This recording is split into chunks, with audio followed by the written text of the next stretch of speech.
In this video, we're going to learn about constructor in Solidity, that how you can initialize constructor, what is the role of the constructor, and how you can define into the smart contract. So construction is basically an optional function which can only be executed at the time of contract creation. So here I'm using Visual Code Studio to write the example, and later we're going to test this code in the Remix ID. So let's see that. So let me give the license identifier. We have to provide this. Now we have to provide the Solidity version, and here we're going to define the constructor name. So let's create a basic constructor. So we'll have a basic constructor X, and we'll say X, and that I'm going to define a string variable. Then I'm going to define the constructor, and this constructor will take the variables at the time of deployment, so it's memory, and that's how we're going to update our string variable. So this is the very first contract, the X contract. We'll create couple of contract because we want to test that how we can inherit one contract into the another, the properties. So this is the first contract. Let's create the second contract, and this will call contract Y, and again we're going to have a string. It will call text, and we'll define our constructor, and it will take this text, and here we're going to update that text, and we're going to simply close that. So this is the second contract. So we have two contracts, X and Y. So let's write the third contract. There are two ways to initialize parent contract with the parameter. So right now we have two contract, and we want to use these contract variables like this text and the string into different contracts. So generally there are two way. So let's have a look on the first way. So here we can come, we'll give this comment, pass parameter here in the inheritance list. And the order is very important. The order is very important when you inherit any parent contract into your subcontract.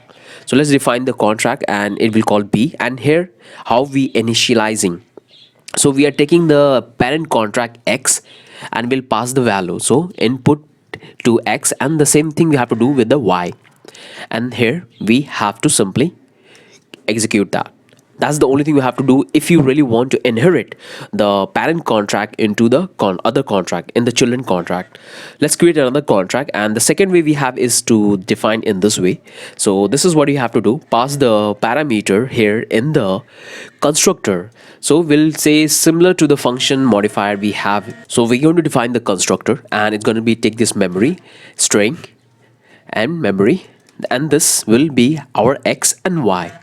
And the second way to inherit the parent contract into the subcontract. So the first one is initializing with the value, and the second way we inherit.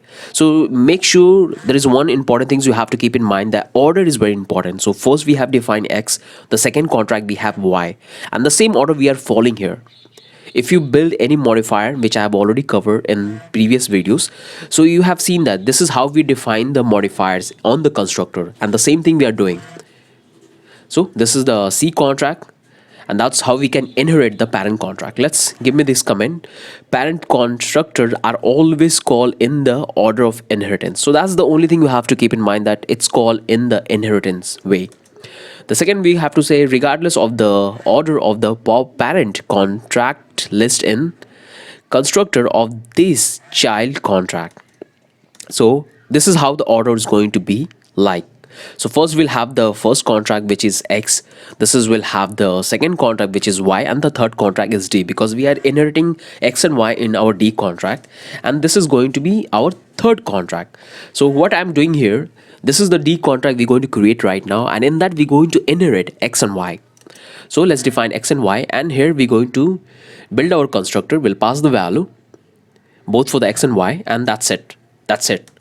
Let's do the same thing for the other method. So here we're going to create X, Y, and this is going to be E. So let's create another contract. This will become E, and this is how we can inherit as a way of inheritance. We'll define our constructor, we'll define the values, and we're going to, and that's the only thing you have to know about the constructor.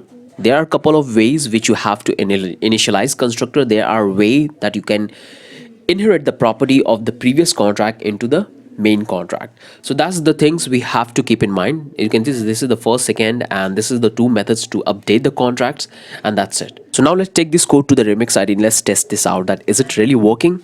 So here I've pasted all the code for the constructor, and let's deploy this contract. So if I come here you can see, here you will find the list of all the contract which you have created, B, C, D, E, F, and X and Y. So these two contracts are the parent contract and these contracts are subcontracts. So let's first deploy the parent contract, and in this I'm going to pass DAULAT. That's the one I'm going to pass.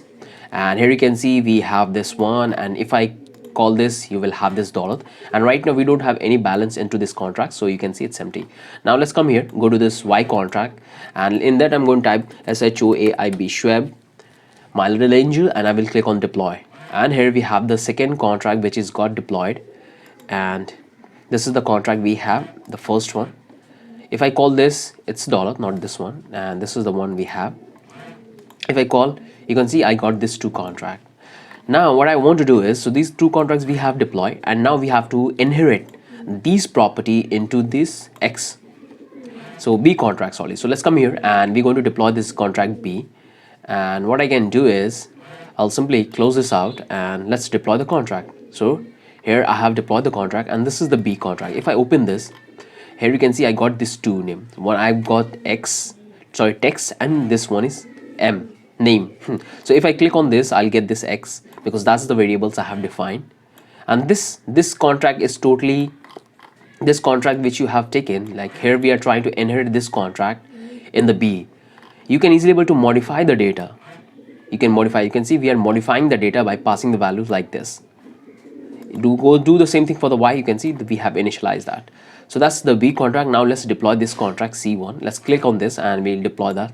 So here we have to pass this values. So if you open this one, here you have to pass the name. So I'll say hey BUDDY buddy, and I'll simply click on this deploy, and the transaction went successfully. If I click on this is the C contract, and here you can see if I click on name hey, and this one is the B buddy. That looks pretty fine to me. So we are continue using this contract to update the data. That's what we have here, and this is the final one. This is the another constructor we have created. Now what we can do is, let's come here and we have to select the D. If you click on deploy, here you can have this D. If you click on this, you can easily able to have this value. So that's how you can update with the help of the constructor. This is also a way to update the value with the help of the constructor, and I hope this makes sense to all of you guys, that how you can update the value into a smart contract at the time of deployment. Because when you are deploying these contracts, only on that time you can initialize these value into these properties. So make sure these are the things you have to keep in mind, and that's the only thing I want to cover about this constructor, that how you can initialize, what are the way you have, and how you can deploy. So hope this makes sense to all of you. With that, let's move to the next video.